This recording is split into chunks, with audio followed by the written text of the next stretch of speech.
Orc warrior finds the human who kidnapped her family and gives him a choice he can't escape. Some hunts don't end when you find what you're looking for. They end when you realize what finding it will cost you. Krishna had been tracking the human for 1,095 days. She knew the exact number because she'd carved a mark into her bracer every morning. Small cuts that formed patterns like old battle scars. 1,095 days of following a ghost through territories that hated her kind. 1,095 days of carrying a half-finished wooden wolf that still had blood in its grain. The wolf was supposed to be a gift. Dermak had been carving it the morning the humans came, working on the eyes with that focused concentration he got when he was making something for their daughter. Nasha had been 8 years old and obsessed with wolves. She'd asked for the carving every day for a month, and Dermak finally started it the week before the raid. He never got to finish the eyes. Krishna found the carving 3 days after the attack, when she returned from the hunting trip that saved her life and destroyed it at the same time. The wooden wolf was lying next to their overturned table, one corner dark with dried blood. Dermak's blood, maybe Nasha's. The carved wood had absorbed it like it was thirsty. She should have buried it with them. She should have burned it. She should have done anything except keep it. But she kept it anyway. And now it lived in the inner pocket of her leather armor, right against her ribs where she could feel its weight with every breath. The human's trail had been cold for 6 months before she picked it up again in a border town where mercenaries gathered like flies on week-old meat. A tavern keeper with more scars than teeth remembered a group of soldiers bragging about thinning the green tide 3 years back. Said one of them had a brand on his neck, 3 crossed swords marking him as property of the Crimson Company. Mercenaries, not soldiers, not even warriors fighting for something they believed in. Just men who killed for coin. Krishna spent 2 weeks in that town, listening. The Crimson Company had fallen apart after a contract went wrong. Most of the mercenaries scattered, but the one with the brand on his neck, the one they called Fenric, he'd stayed in the region. Last anyone heard, he was living rough in the Ashwood forest, avoiding civilization like it might bite him. She found his camp on the 1095th day, and it was nothing like what she expected. The clearing was smaller than a decent orc dwelling, barely large enough for the threadbare tent and the remains of a fire that had died sometime the previous night. No supplies, no horse, no weapons except a rusted sword that looked like it hadn't been sharpened in months. And sitting against a fallen log, staring at nothing with eyes that had forgotten how to focus, was Fenric. He looked like death had started the paperwork but forgotten to finish. His skin had the gray-yellow tinge of someone who'd been sick for too long. His clothes hung off a frame that used to be solid muscle but was now just angles and hollow spaces. The brand on his neck, those 3 crossed swords, stood out like an accusation against skin that was too pale. He didn't even look up when she stepped into the clearing. Krishna's hand went to her axe. 3 years she'd been imagining this moment. 3 years of planning exactly how she'd make him pay. She had it all worked out. The questions she'd ask, the pain she'd inflict, the specific way she'd watch the light leave his eyes. But the man sitting in front of her looked like he'd already died. Multiple times. "I know why you're here," Fenric said. His voice had the texture of rust scraping against rust. "You're the one from the village. Oak Ridge. 3 years ago." It wasn't a question. Krishna's grip tightened on her axe. "You remember." "I remember everything." He finally looked up, and his eyes were the worst part. They weren't defiant. They weren't scared. They were just empty. Like someone had scooped out everything that made them human and left just the parts that could see and blink. The compound was on the east side, 12 families. Your husband was the first one out when we started the fires. Tried to fight with a wood-cutting axe. The words hit like physical blows. "Your daughter," Fenric continued, and something in Krishna's chest started screaming. Small, dark braids. She was hiding in the root cellar. We found her because she was crying. Krishna's axe was in her hand before she consciously decided to draw it. The weight felt right. Familiar. This was the moment she'd been waiting for. The moment when 3 years of hunting would finally mean something. "Do it," Fenric said. He didn't even tense. "I've been waiting for someone to do it for 6 months now. Tried to do it myself twice. Didn't have the spine for it. Maybe you'll have better luck." And that's when Krishna realized the truth. He wanted to die. Not because he was brave. Not because he'd found honor or redemption or any of that warrior nonsense. He wanted to die because living hurt more, and he was too much of a coward to fix it himself. If she killed him now, she'd be doing him a favor. The axe suddenly felt wrong in her hand. Too light. Too simple. This wasn't justice. This was mercy. And mercy was the last thing Fenric deserved. No, Krishna said. For the first time since she'd arrived, something flickered in Fenric's eyes. Confusion, maybe fear. What? You want death. Krishna lowered her axe slowly, deliberately. You want it to stop hurting. You want to close your eyes and not see their faces anymore. Please, no. The word came out harder this time. You took 3 years from me. 3 years I spent hunting you instead of healing. 3 years I could have been helping rebuild. 3 years I gave to anger. She crouched down, getting level with his eyes, making sure he couldn't look away. You don't get to escape it this easily. You don't get the warrior's death you're begging for. Then what do you want? Fenric's voice cracked. What the hell do you want from me? That was the question, wasn't it? Krishna pulled out the wooden wolf. Even after 3 years, you could still see the dark stains in the grain. Still see where the carving was incomplete. The eyes that were never finished. The back legs that were only roughly shaped. My husband made this, she said quietly. For our daughter. He was working on it the morning you came. Never got to finish it. Fenric stared at the carving like it might bite him. I've been carrying this for 1,095 days. Krishna continued. Every morning I wake up and it's there. Every night I go to sleep and I can feel it against my ribs. It's been my purpose. My reason for not lying down and letting the world take me. She held it out. Now it's yours. I don't take it. The command in her voice was absolute. You're going to carry it every day for the rest of your miserable life. You're going to feel its weight. You're going to remember that it has blood in it. The blood of the people you killed for coin. And you're going to live with that. Fenric's hands shook as he took the carving. This is worse than death. I know. Krishna stood up. That's the point. You want to die? Fine. But you don't get to die as a mercenary who made bad choices. You don't get to die as a victim of circumstance. You're going to live long enough to become something else. Something better. Or you're going to live long enough to become something worse. Either way, you're going to carry what you did. Why? The word came out as a whisper. Why would you do this? Krishna looked at him for a long moment. She thought about Durmak, about Nasha, about the compound that didn't exist anymore except in her nightmares. She thought about Vransk, the one-armed veteran who'd told her that some warriors never stop fighting even when the war is over. She thought about the 1,095 marks on her bracer. Because if I kill you, she said finally, then I'm still the person who spent 3 years hunting. I'm still the person who chose anger over healing. I'm still carrying that wolf. She met his eyes. But if I let you live, if I make you carry it instead, then maybe I can finally figure out who I am without it. She turned to leave. Wait, Fenric called out. What am I supposed to do? Krishna paused. Whatever you want. Go back to mercenary work if you can stomach it. Drink yourself to death in some town. Find religion. Build a shrine to the people you killed. I don't care. She looked back over her shoulder. But every morning when you wake up, you're going to feel that wooden wolf in your pocket. And you're going to remember that somewhere out there, an orc woman chose to let you live, not because you deserved it, not because she forgave you, but because living with what you did is a heavier burden than dying from it. She walked away. Behind her, she heard Fenric start to cry. Big, ugly, broken sobs that had probably been building for 3 years. The sound followed her through the trees like a ghost. Krishna walked for 3 days before she stopped at a small human village on the edge of the forest, the kind of place where people didn't ask too many questions if you had coin and didn't cause trouble. There was an inn with a stable, and a tavern where the beer was watered down but cold.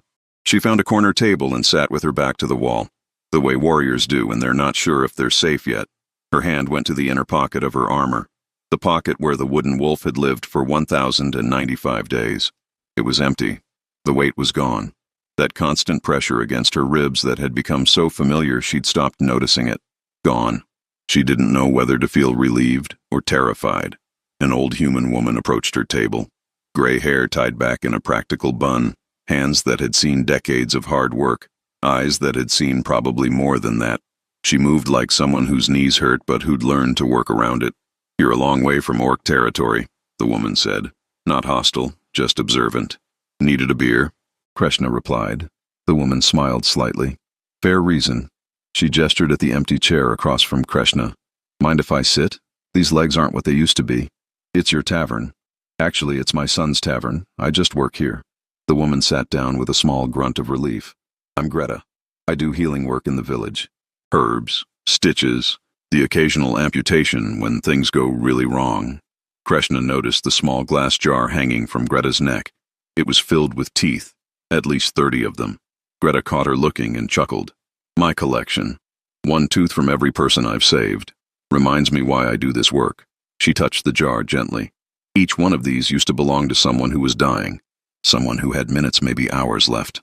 And I managed to keep them breathing. That's... Krishna searched for the right word. Dark. Death is dark. Keeping people from it requires acknowledging that. Greta leaned back in her chair. You have the look of someone who just finished something important, but you're not happy about it. Is it that obvious? I've been alive 73 years. You learned to read people. Greta folded her hands on the table. What did you finish? Krishna considered not answering. But there was something about this old woman. Something in the way she sat there with her jar of teeth and her matter-of-fact acknowledgement of death. That made honesty feel safe. A hunt, Krishna said. 3 years, found what I was looking for. And I let it go. Greta nodded slowly, like this made perfect sense. Did it feel right? Letting it go? I don't know. Krishna touched the empty pocket again. I don't know what it's supposed to feel like. Nothing feels like it's supposed to, Greta said. That's the trick. People keep waiting for the moment when everything clicks into place and makes sense. When the pain stops hurting and the anger stops burning and the loss stops feeling like a hole in your chest. She shook her head. But that moment doesn't come. Not really. You just learn to carry it differently. How long did it take you? Krishna asked. To learn to carry it differently? Greta looked down at her jar of teeth. My daughter died 40 years ago. Fever. I couldn't save her. She was 6 years old, and I couldn't save her. She traced the rim of the jar with one finger. I started collecting these teeth the next year. Every time I saved someone, I'd ask for a tooth. Physical proof that I was worth something. That I could do what I couldn't do for her. Does it help? Some days. Greta met Krishna's eyes. Some days I still wake up and she's the first thing I think about. Some days this jar feels like the only thing keeping me together. And some days... She paused. Some days I can go almost the whole morning without touching it. They sat in silence for a while. The tavern's other customers moved around them like water around stones, present but not intrusive. What will you do now?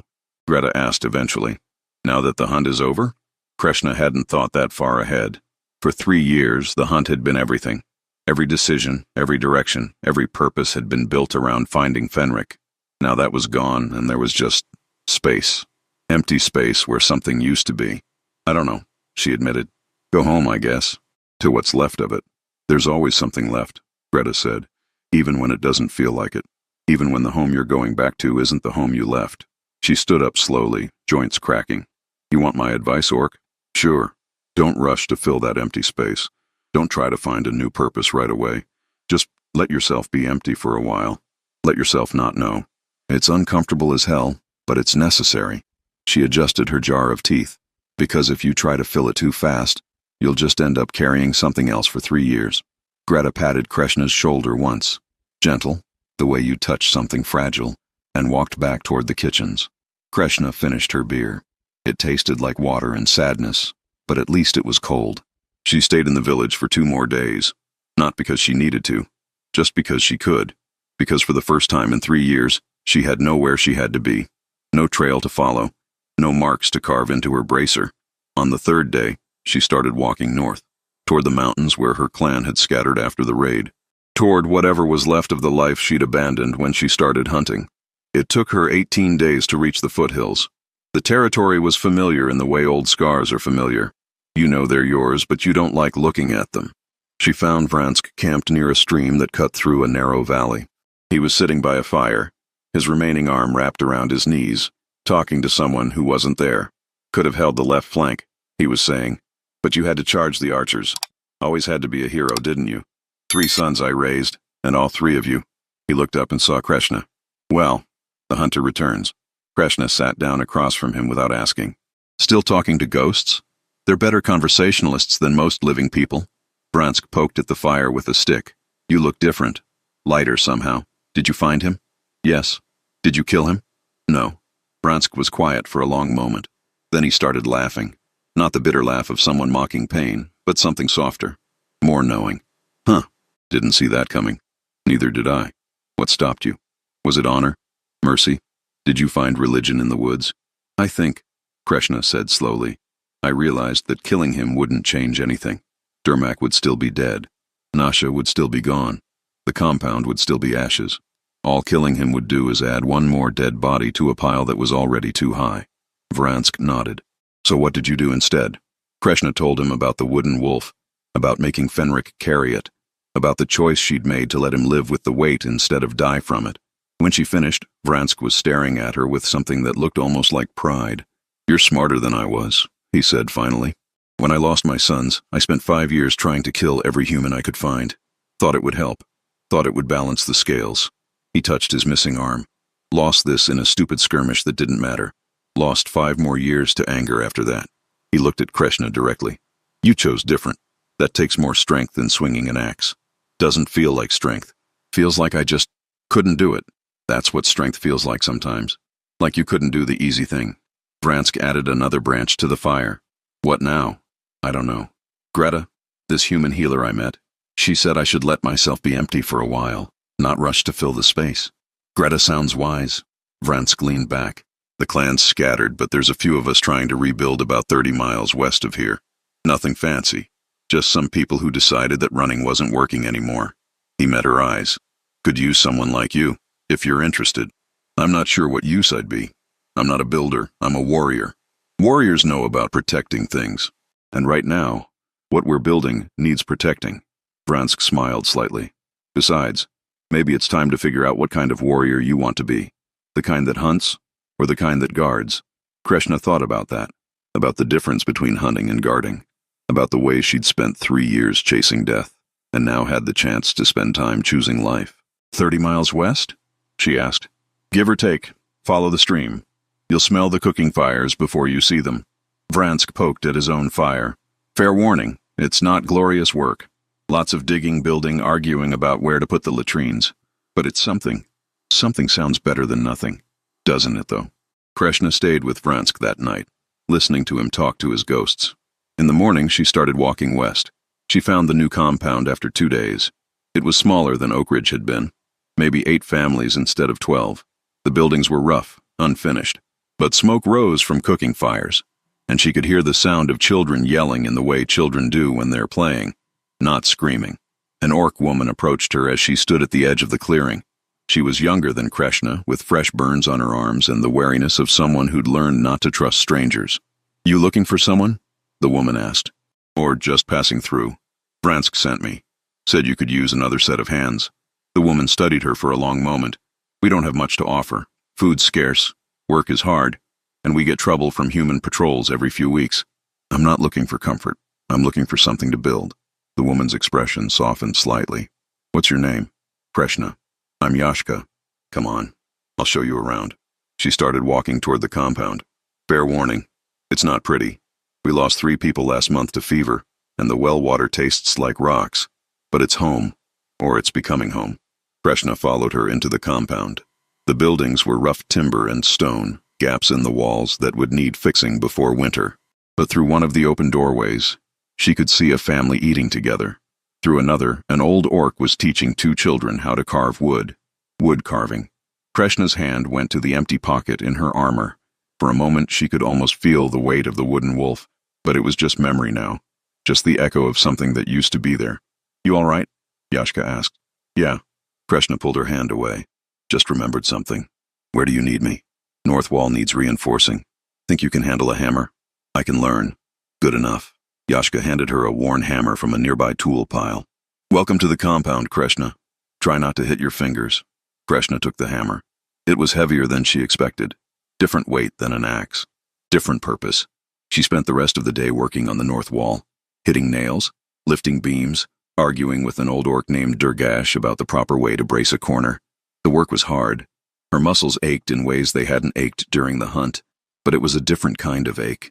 Not the ache of running, the ache of building. That night, sitting by a communal fire with people she barely knew, someone passed her a bowl of stew. It was thin, mostly root vegetables and optimism, but it was warm, and it was shared, and that was something. "First day's always the hardest," Yashka said, sitting down next to her. "Tomorrow you'll wake up hurting in places you didn't know existed." "Looking forward to it," Krishna said. And surprisingly, she meant it. The weeks passed. The north wall got finished. They started on a storage building.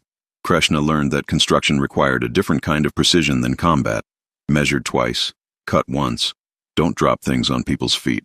She also learned that the children liked to watch her work. especially a small orc girl named Ruka who had opinions about everything and wasn't afraid to share them. "You're doing it wrong," Ruka announced one afternoon, watching Krishna notch a beam. "Is that so?" "Yes. Durgash says you're supposed to angle it more, for weight distribution." She said the words carefully, like she'd been practicing them. "Durgash also said I hit like a drunk human, but I noticed the wall's still standing." Ruka giggled. "Do you have kids?" The question hit harder than it should have. "I did. Once." "What happened to them?" The other adults around the work site tensed. But Krishna found she didn't mind the question. There was something honest about the way children asked about pain, not tiptoeing around it, just acknowledging it existed. "They died," Krishna said simply, "in a raid. 3 years ago." "That's sad." Ruka sat down on a pile of lumber. "My dad died too, before we came here. Mom says he's watching us from the Warriors Hall now." "Maybe he is. Do you think your kids are watching you?" Krishna looked up at the sky. Clear blue. No clouds. "I don't know. Maybe.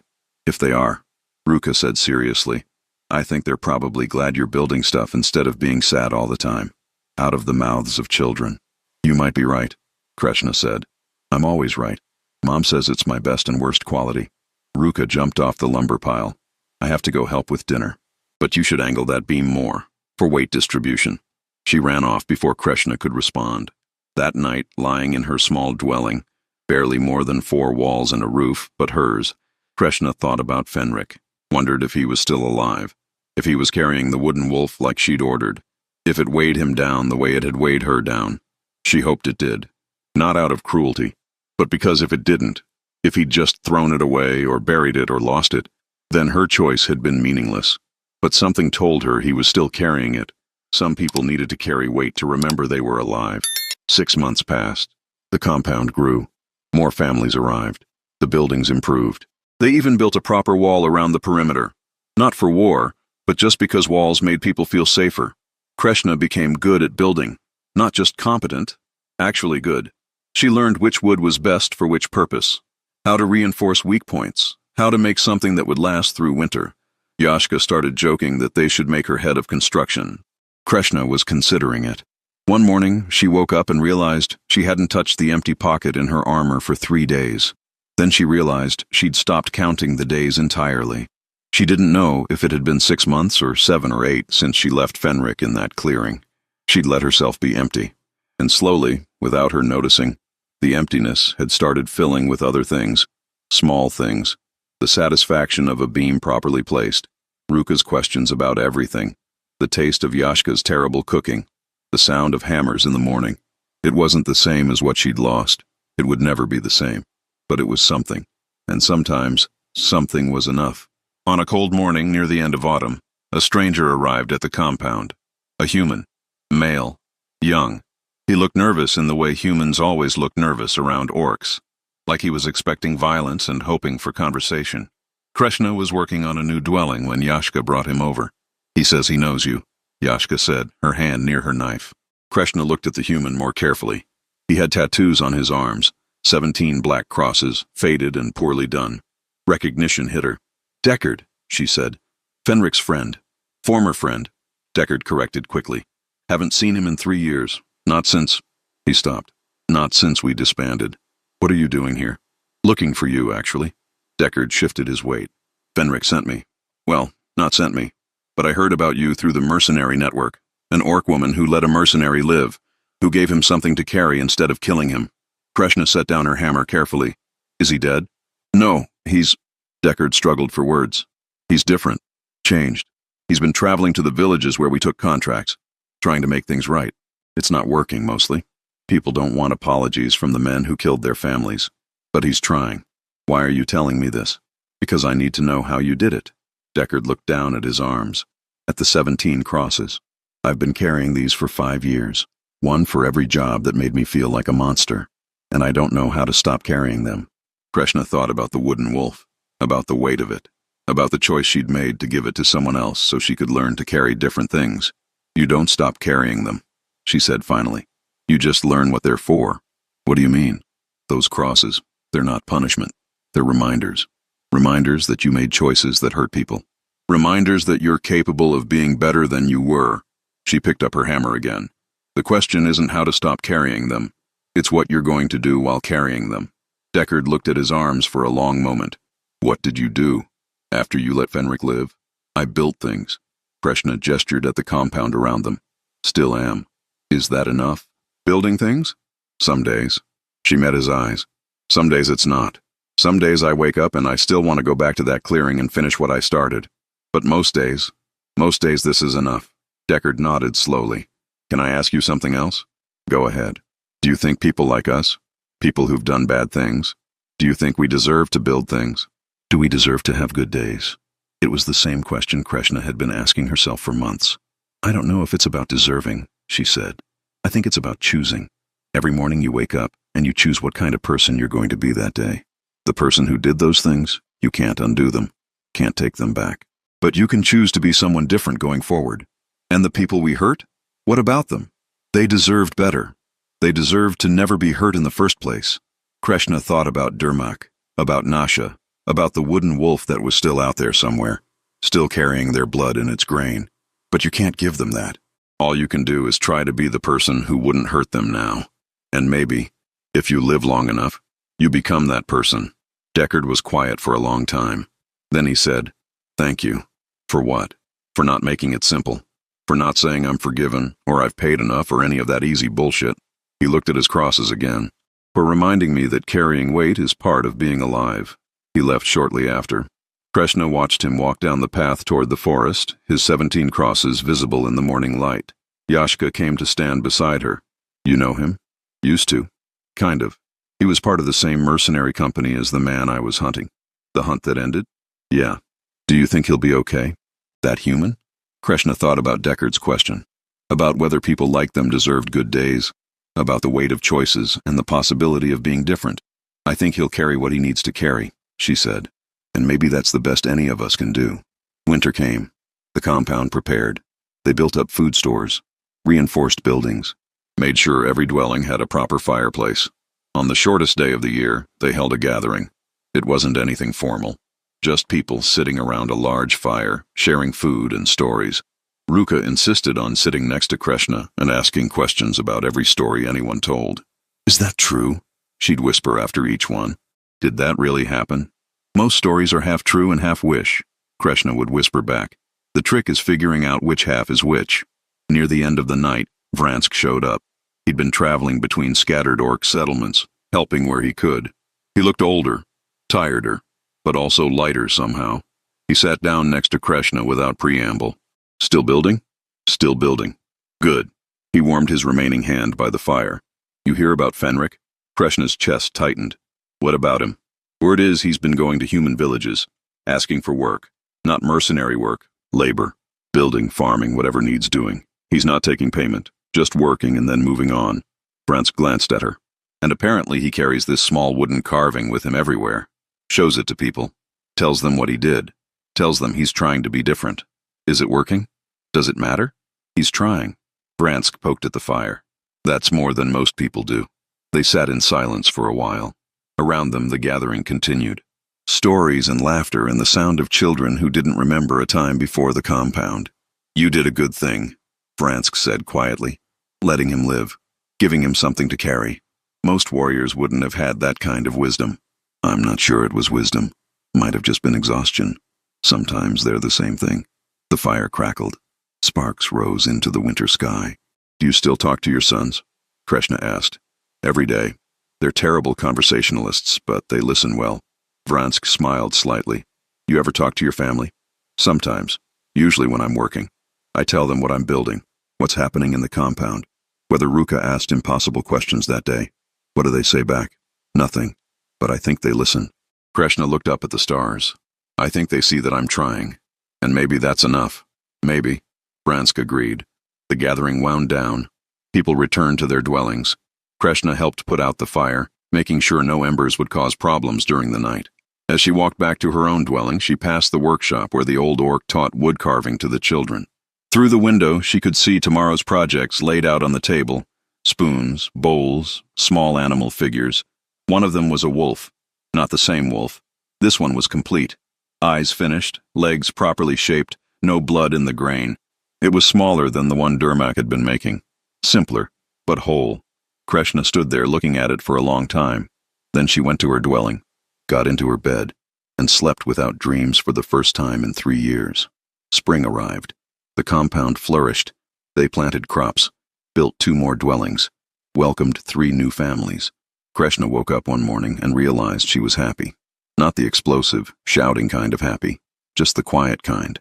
The kind that sits in your chest like warm bread and doesn't announce itself. She went to work on the eastern wall, a project she'd been planning for months. As she carried timber across the compound, Ruka ran up beside her. "Can I help? You're too small to carry timber. I can hand you nails and tell you when you're doing it wrong." Krishna laughed. "Deal." They worked together all morning. Ruka was terrible at handing over nails. She kept dropping them or getting distracted by birds, but she was good company. Around midday, Yashka approached with news. "Human at the gate," she said. "Says he's looking for the orc woman who builds things." Krishna's stomach dropped. She knew who it was before she saw him. Fenric stood at the compound entrance, looking nothing like the broken man she'd found in the forest. He was still thin, still carried weight in his eyes, but there was something different, something that looked almost like purpose. He was holding the wooden wolf. "I wasn't sure you'd see me," he said as Krishna approached. "I wasn't sure I would either." She crossed her arms. "What are you doing here? I wanted you to know I'm still carrying it." He held up the wolf. "Every day, like you said, and I wanted to ask." He paused. "I wanted to ask what I should do with it when I die." It was such a strange question that Krishna didn't know how to answer at first. "What do you want to do with it?" she asked finally. "I thought maybe I should bury it with me, so it stops existing, so the weight stops somewhere." Fenric looked at the carving. "But then I thought maybe that's the coward's answer. Maybe it should keep existing. Maybe someone else should carry it after me." "Why would you want that?" "Because if someone else carries it, then maybe the people who died aren't forgotten. Maybe their blood stays in the grain forever. Maybe that's the point." He met her eyes. "What do you think?" Krishna thought about Durmak, about Nasha, about the choice she'd made in that clearing 3 years ago, about the weight she'd carried and the weight she'd given away. "I think," she said slowly, "that you should finish carving it." Fenric blinked. "What?" "The eyes are still rough. The back legs are incomplete. My husband never got to finish it. Maybe." She paused, finding the words. "Maybe finishing it is how you honor what he started, how you turn something that was interrupted into something that was completed. You want me to finish your husband's work? I want you to turn a reminder of death into something that could become beautiful. I want you to prove that broken things can be fixed, that incomplete things can be finished, that the blood in the grain doesn't have to be the end of the story." Fenric looked at the wooden wolf for a long moment. "I don't know how to carve." "Then learn." Krishna gestured at the compound behind her. "There's an old orc here who teaches children. I'm sure he could teach you too." "You'd let me stay? After what I did?"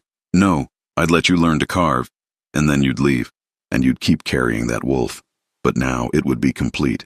Now it would be something that was finished, instead of something that was broken." Fenric's hands shook slightly. "Why would you do this?" "Because," Krishna said, 3 years ago, I made a choice to let you live with the weight instead of die from it. And I want to see if that choice meant something. I want to see if carrying weight can actually change a person, if being broken can lead to being fixed." She gestured toward the workshop. "Old Durgash works mornings. Tell him I sent you. He'll grumble, but he'll teach you. It'll take weeks, maybe months. But when you're done, that wolf will be complete, and maybe you'll be a little more complete too." Fenric looked like he might cry. "Thank you. Don't thank me. Just finish the carving. And when you're done, you carry it. You show it to people. You tell them what it means. You make sure the people who died, my husband, my daughter, all the others, you make sure they're not forgotten." "I will, I promise." He turned to go find Durgash. Krishna watched him walk toward the workshop, the unfinished wooden wolf still in his hands. Ruka appeared at her elbow. "Who was that?" "Someone who's learning to carry weight," Krishna said. "That's weird. Most important things are." They went back to work on the eastern wall. Fenric stayed at the compound for 47 days. Krishna knew because she counted, the same way she'd once counted the days of her hunt. But this time, the counting felt different, not desperate, just aware. She watched him learn to carve, watched him struggle with the eyes. The hardest part, Durgash said, because eyes need to look alive.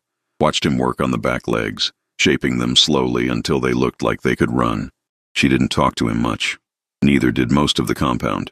He was a project that Durgash was working on, and people respected that space. But sometimes she'd see him sitting outside the workshop, holding the wolf, staring at it like it might tell him secrets. On the 47th day, he showed her the finished carving. The eyes were complete, carved deep enough to have shadow, shaped specifically enough to look like they were seeing something. The back legs were finished, positioned like the wolf was mid-stride, and he'd added something new, a collar around the wolf's neck with a small medallion. "What's that?" Krishna asked, pointing at the collar. "Names," Fenric said quietly. "The names of everyone who died that day. I couldn't fit them all, so I put the ones I remembered most. Your husband, your daughter, the others." Krishna took the wolf carefully, held it up to the light. The carving was rough. Fenric was new at this, and it showed. But it was also complete, and the names were carved so deeply they'd last longer than the wood itself. "It's finished," she said. "Yes. What are you going to do with it now?" "Carry it. Like you said. Show it to people. Tell them the story." Fenric met her eyes. "Tell them that an orc woman chose mercy when she could have chosen revenge. Tell them that choice changed my life. Maybe it'll change someone else's. Maybe." He left that afternoon, walked down the same path Deckard had walked months earlier, the finished wolf visible in his hands as he went. Krishna watched until he disappeared into the trees. "Think he'll actually do it?" Yashka asked, coming to stand beside her. "Carry it like he said?" "I think he'll try. And trying is more than most people do." They went back to work. Years passed. The compound grew into something that looked almost like a real settlement. The walls were strong. The buildings were solid. They had a working well, proper defenses, and enough food stored to last 2 winters if necessary. Krishna became head of construction, not because she asked for it, but because people kept asking her opinion until the title just sort of happened. Ruka grew up, started learning to build alongside her, asked fewer impossible questions and more practical ones about load-bearing and foundation depth. Vransk stopped by less frequently. His ghosts were quieter now, he said. They'd made peace with being dead. And sometimes, not often but sometimes, travelers would arrive at the compound with stories. Stories about a human mercenary who carried a carved wooden wolf, who showed it to people and told them about the orc woman who'd chosen mercy, who worked for no payment in villages that needed help, who was trying to be something different than what he'd been. The stories said the wolf's eyes looked alive, said you could see names carved into the collar if you looked close enough, said the human who carried it never put it down, not even to sleep. Krishna didn't know if the stories were true. Stories had a way of growing in the telling, but she hoped they were. On the anniversary of the day she'd found Fenric in that clearing, though she wasn't counting days anymore, so it was really just a day that happened to fall around that time. Krishna sat by the communal fire with Yashka and Ruka and a dozen other orcs who'd made this place home. Someone asked her to tell a story. She almost said no. She wasn't good at stories. She was good at building. But then she looked around at the faces waiting in the firelight, and she thought about the wooden wolf, and about the choice she'd made, and about the person she'd become after making it. So she told them. She told them about the hunt that lasted 3 years, about the man she found who wanted to die more than he wanted to live, about the choice she made to give him weight instead of take his life, about the empty pocket in her armor that slowly filled with other things, about the compound and the building and the slow process of becoming someone new. When she finished, the fire had burned down to coals. Ruka was the first to speak. "Is that true? Did that really happen?" Krishna smiled. "Most stories are half true and half wish. The trick is figuring out which half is which. Which half was yours? I'm still figuring that out." They sat in comfortable silence as the fire died completely. Around them, the compound settled into sleep. Solid walls, warm dwellings, people who'd chosen to build instead of run. Krishna went to her own dwelling, got into bed, looked at the ceiling. Her hand didn't go to the empty pocket anymore. Hadn't in years. The space where the wooden wolf used to be was just space now. Not empty. Not full. Just neutral. Just there. She thought about Dermak. About Nasha. About the life that had been interrupted 3 years into her hunt.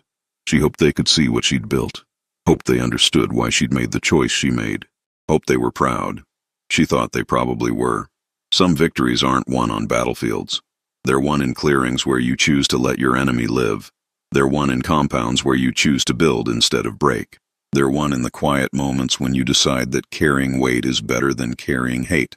And sometimes, just sometimes, those victories echo forward in ways you never expect. In wooden wolves that get carved complete. In mercenaries who learn to be better. In children who ask impossible questions. in walls that stand strong through winter, in the space where vengeance used to be, now filled with something that looks almost like peace. Not perfect peace. Peace with scars. Peace with memories of what was lost. Peace that sometimes still wakes up screaming. But peace nonetheless. And that was worth more than any revenge could ever be. If this story moved you, if it made you think about the weight we all carry, please like this video and subscribe to Orcbound Tales. We create stories where impossible choices lead to unexpected grace, where monsters become people and people learn what it means to be merciful. Share this with someone who needs to hear that carrying weight doesn't make you weak. It makes you human, or orc, or whatever you are. Comment below. What would you have chosen? Death or life? Revenge or mercy? We'd love to hear your thoughts. Until next time, may your choices be brave, may your burdens be shared, and may you build something worth carrying. If this story moved you, if it made you think about the weight we all carry, please like this video and subscribe to Orcbound Tales.